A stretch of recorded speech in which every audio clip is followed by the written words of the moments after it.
السلام عليكم ورحمة الله وبركاته. بتشوف الفيديو ده دلوقتي، اتمنى منك تشوف الفيديو للاخر ولايك وكومنت علشان بجد هتستفيد، وعلشان ناس كتير تشوف الفيديو برضو وتستفيد. انا هتكلم عن تجربة ليا، وهو كده كده كلام ربنا ما بيتجربش اصلا، بس هقول على اللي حصل معايا وربنا شاهد على كلامي. انا جات عليا فترة كنت نفسيا زيرو، وما كنتش بعمل اي حاجه غير ان انا اكل وانام. ولو قدرت اكل كمان، يعني امي ربنا يبارك لها يا رب في صحتها، هي اللي كانت بتقومني بالعافيه علشان خاطر اكل وارجع انام تاني. كنت بنام بال12 ساعه. الموضوع كان مؤثر عليا جدا، سواء مع اهلي او مع صحابي او في دراستي، كان مؤثر عليا حقيقي. ومحدش يقول ده كان ايه، الله اعلم ده كان ايه. لحد ما قررت فجاه ان انا لازم اخرج من اللي انا فيه. ما كنتش بعرف يعني هعمل ايه. اللي بدأت فيه الصلاة. كنت بسمع فيديوهات كتير جدا على اليوتيوب عن الصلاة. فكنت بصراحة بصلي، بس ما كنتش منتظمة على الصلاة، كنت بصلي وبقطع. وبدأت برضو أقرأ قرآن، وسمعت فيديوهات كتير عن سورة البقرة وفضلها. فبدأت ان انا يعني اقرأها، وهي طبعا تقيلة عليا جدا. كنت بقرأها وانام في نص ما بقراها كده. اول ما بقراها كان النوم بيسيطر عليا، كنت ارجع امسكها تاني. بصراحة قعدت يعني كتير ان انا عشان اقراها مرة واحدة من غير ما ابقى في اولها انام او في نصها انام. والحمد لله ربنا عني على ده. فركزت عليها مع الصلاة. وطبعا قعدت برضو اسمع فيديوهات لحد ما سمعت جنب الصلاة وجنب سورة البقرة. وسورة البقرة ما كنتش بنتظم عليها علشان هي كانت يعني هي 49 صفحة، فربنا يرزقنا حفظها يا رب. فكان الموضوع بالنسبة لي يعني كنت باخد فيها ساعتين ونص واحيانا 3 في اول ما قرأتها يعني. بس بعد كده الحمد لله الموضوع بقى اسهل شوية. طبعا قعدت اسمع بقى فيديوهات كتير لحد ما سمعت عن فضل الاذكار. بجد يا جماعة الأذكار دي حاجة تانية. يعني الأذكار دي حتى لو أنا كسلت عن سورة البقرة، طبعا مش هكسل عن الصلاة.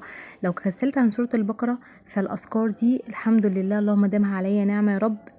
بقت أساسية، ما ينفعش ان انت تستغنى عن الأذكار بجد. لو في أي حاجة الله أعلم، نفسك الأمورة بالسوء، عين حسد، شاكك ان في سحر، بجد الأذكار هي سحر. ربنا يديمها علينا نعمة يا رب. وادعوا لي يا جماعة بالثبات، وربنا يرزقكم. اذكار بجد سحر. وطبعا مش هقول لكم ان انا كنت يعني بقراها كلها. انا بدأت بس اللي هي اعوذ بكلمات الله التامات من شر ما خلق 3 مرات، واعوذ بكلمات الله التامة من كل شيطان وهمة ومن كل عين لامة 3 مرات، وبسم الله الذي لا يضر مع اسمه شيء في الارض ولا في السماء وهو السميع العليم 3 مرات.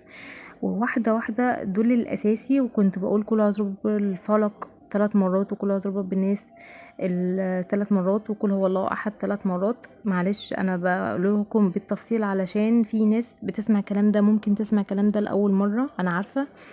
فدول اللي كنت بقولهم ولساني ملازمهم طول الوقت، مع حسبي الله لا اله الا هو عليه توكلت وهو رب العرش العظيم. دي كنت بقولها 7 مرات. فده اللي كنت اساسي في الاذكار.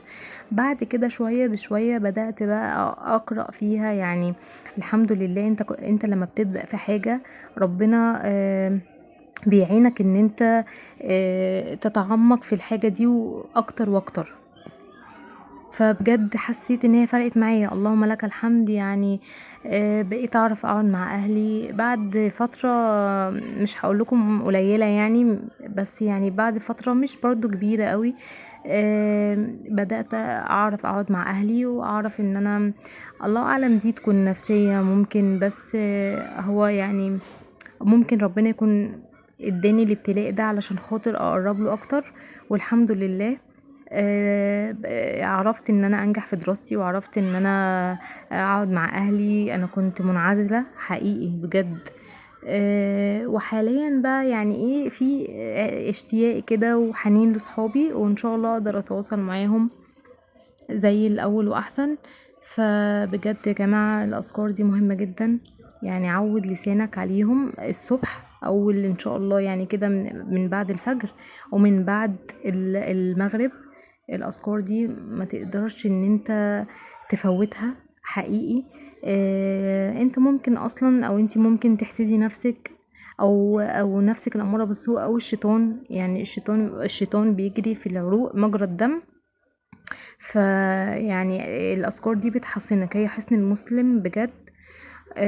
وكلام ربنا يا جماعة بركة، فحاولوا ان انتوا تقولوا الأذكار زي ما قلت لكم، حتى لو القليل، يعني لو حتى أعوذ بكلمات الله التامات من شر ما خلق دي 3 مرات، أعوذ بكلمات الله التامة من كل شيطان وهم ومن كل عين لما 3 مرات، وبسم الله الذي لا يضر مع اسمه شيء في الأرض ولا في السماء وهو السميع العليم 3 مرات، وحسبي الله لا إله إلا هو عليه توكلت وهو رب العرش العظيم 7 مرات. حتى لو انت مش حافظهم هتحفظهم مع الوقت، دول ما تسيبهمش ابدا. طبعا في صور كتير على على جوجل ان انت تجيبها وتقول الاذكار دي لو انت مش حافظها او انت مش حافظاها. و... واواخر سورة البقرة حلوة برضو جدا، اساسية، وآية الكرسي. ويا رب يا رب اكون سبب في ان انا يعني زي ما الحمد لله انا بقيت كويسة، اكون سبب وناس كتير تكون احسن واحسن. وباي باي.